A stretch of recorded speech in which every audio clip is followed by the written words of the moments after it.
ശ്രീ മുഹമ്മദ് ഷാ, ഇവിടെ താങ്കൾ മെക്സവന് ടീഷർട്ടൊക്കെ ഇട്ടാണ് വന്നിരിക്കുന്നത്. ഈ പറയുന്ന വിവാദങ്ങൾ നിങ്ങളെ ഏതെങ്കിലും തരത്തിൽ ബാധിക്കുന്നുണ്ടോ നെഗറ്റീവായി?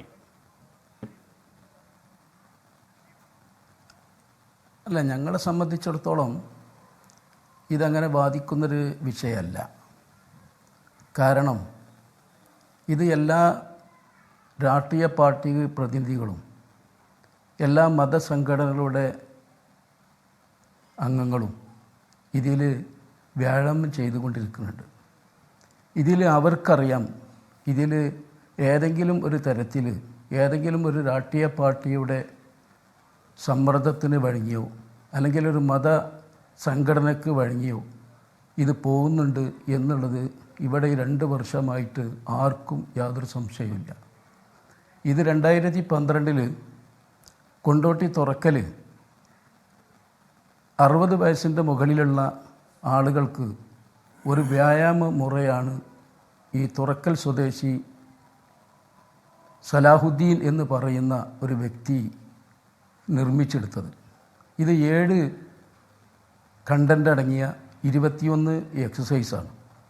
അത് 21 മിനിറ്റിൽ ഏത് പ്രായക്കാർക്കും സൗജന്യമായി ചെയ്യാൻ പറ്റുന്ന രീതിയിലാണ് ഇത് മെനഞ്ഞെടുത്തത്. അതുകൊണ്ട് തന്നെയാണ് 20 മിനിറ്റ് കൊണ്ട് ഒരു എക്സസൈസ് മുറ ജീവിതശൈലി രോഗങ്ങളിൽ നിന്ന് മോചനം തേടുക എന്ന് ജനങ്ങൾ തിരിച്ചറിഞ്ഞതിൻ്റെ അടിസ്ഥാനത്തിലാണ് ഇത് വ്യാപകമായി പ്രചരിച്ചു കൊണ്ടിരിക്കുന്നത്. ഇപ്പോൾ തുറക്കൽ 10 വർഷക്കാലം കൊണ്ടോട്ടി തുറക്കലുള്ള ഒരു 10-60 ആളുകൾ മാത്രം ചെയ്തുകൊണ്ടിരിക്കുന്ന ഒരു എക്സസൈസ് രീതിയായിരുന്നത്. അതിൽ തൊട്ടടുത്തുള്ള പ്രദേശത്തുള്ള ആളുകളൊക്കെ ഓരോ ആളുകൾ വന്ന് ജോയിൻ ചെയ്യുകയും അവരെ ആവശ്യാർത്ഥാണ് തൊട്ടടുത്ത പ്രദേശങ്ങളിലേക്ക് ഇത് വ്യാപിച്ചത്. 2012 സെപ്റ്റംബർ മാസമാണ് ചെമ്മലപ്പറമ്പ് എന്ന ഒരു സ്ഥലത്തും അതേപോലെ പറമ്പിൽപ്പെടുക എന്ന ഒരു സ്ഥലത്തും ഇതാദ്യമായി യൂണിറ്റ് സ്ഥാപിക്കുന്നത്. അതിൽ 60, 70, 100-ലേറെ ആളുകൾ ആ യൂണിറ്റുകൾ ജോയിൻ ചെയ്ത് അവർ ചെയ്തുകൊണ്ട് വരികയാണ്. അത് കണ്ടു പഠിച്ച് അതിൻ്റെ അടുത്ത പ്രദേശത്തുള്ള ആളുകൾ അത് കണ്ടു പഠിച്ച് അവരും അത് അവരെ നാട്ടിൽ ചെയ്യുകയാണ്. ഇതിൽ 2012 തുടങ്ങി നിങ്ങൾ ഈ അടുത്ത കാലത്ത് എങ്ങനെയാണ് ഇത്രത്തോളം ഇപ്പോൾ നമ്മുടെ ഈ മോഹനൻ മാത്രമല്ലല്ലോ, ഈ മുഹമ്മദ് അലി കിനാലൂർ എന്ന് പറയുന്ന ഒരു സംഘടനയുടെ സംസ്ഥാന ജില്ലാ സെക്രട്ടറിയോ പ്രസിഡന്റോ എന്തോ അദ്ദേഹം തുടങ്ങി വെച്ചതാണല്ലോ. ഇപ്പോൾ മോഹനൻ പറഞ്ഞത് ഈ കിനാലൂർ പറഞ്ഞതിന് ശേഷമാണല്ലോ കൂടുതൽ വ്യാപകമായത്. മോഹനൻ പറയുകയാണ്, ഒരേ സ്വഭാവത്തിലുള്ള ഒരു പ്രോഗ്രാം ഒരേ കാലയളവിൽ വിവിധ നാടുകളിൽ പ്രയോഗവൽക്കരിക്കണമെങ്കിൽ അതിന് പുറകിൽ ഒരു സംഘടനാ സംവിധാനം പ്രവർത്തിക്കണം എന്ന് സാമാന്യ ബുദ്ധിക്ക് മനസ്സിലാക്കാവുന്ന കാര്യമാണ്. മെക്സവനെ നിയന്ത്രിക്കുന്ന ഏത് സംഘടനയാണ്? എൻ്റെ ഊഹം മലബാർ ജില്ലകളിൽ പേരുള്ള സംഘടനയാകണമെന്നാണ്. ഇവിടെ സംഘടന ഒന്നുമില്ല, എല്ലാ വിഭാഗം ആളും വരുന്നുണ്ട്, ഇവിടെ ഒരു ആശയം ചർച്ച ചെയ്യുന്നില്ല എന്നല്ലേ മേൽച്ചോദ്യം വായിച്ചപ്പോൾ നിങ്ങളുള്ളിൽ നിന്ന്. അപ്പോൾ ചോദ്യം, ഇത് ഇംപ്ലിമെൻറ്റ് ചെയ്യുന്ന ഒരു ഏജൻസി ഉണ്ടാകില്ലേ? അത് ഏത് ഏജൻസി? അതൊരു വ്യക്തിയെ കേന്ദ്രീകരിച്ചാണ് എന്നൊക്കെ പറഞ്ഞ് കിനാലൂർ തുടങ്ങി വെച്ച ഒരു സംശയത്തിൻ്റെ കുറേ സാധനം ഉണ്ടല്ലോ. അപ്പം അത് വായിച്ച് ഞാൻ ചോദിക്കുന്നു, എങ്ങനെയാണ് 2012 തുടങ്ങി നിങ്ങൾ ഈ അടുത്ത കാലത്ത് ഇത്രയും വ്യാപകമായത് ശ്രീ മുഹമ്മദ് ഷാ? അതാണല്ലോ ഞാൻ പറഞ്ഞത്. 2012 സെപ്റ്റംബർ മാസമാണ് ഇത് 2 യൂണിറ്റുകളായി 2 പ്രദേശത്ത് ഇത് ആരംഭിക്കുന്നത്. അവിടെ 100 കണക്കിന് ആളുകൾ അതിൽ ജോയിൻ ചെയ്തു. അതിൻ്റെ ആ 100 കണക്കിന് ആളുകൾ തൊട്ടടുത്ത പ്രദേശത്തിലേക്ക് അത് വ്യാപിക്കുകയാണ്. അങ്ങനെ തൊട്ടടുത്ത പ്രദേശത്തിലേക്ക് വ്യാപിച്ച് അതിങ്ങനെ പോവുകയാണ്.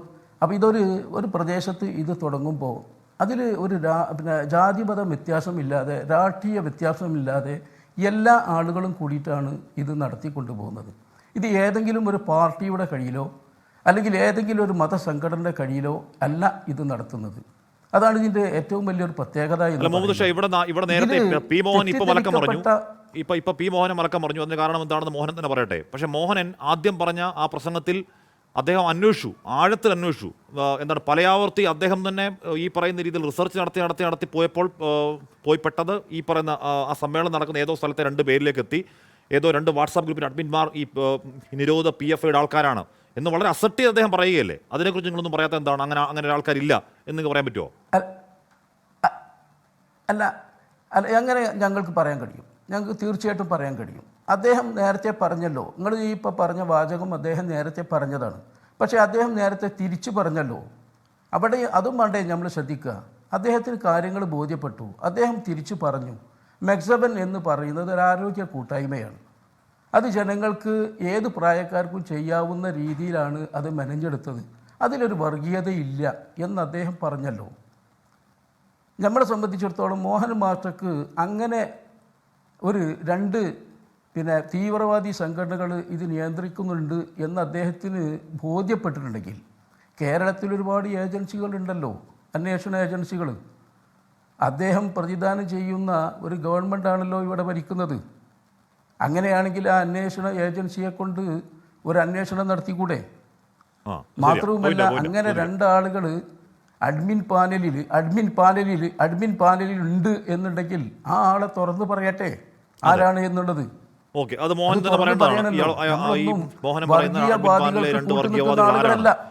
അതിൽ നുഴഞ്ഞു കയറി ഈ പറഞ്ഞ മെക്സമൻ കൂട്ടായ്മയിലൂടെ രാജ്യത്ത് ആഗ്രഹിക്കുന്നവരാണ് ആരോപണം ഉന്നയിക്കുന്നവരാണ് അത് പറയേണ്ടത്. ശരി.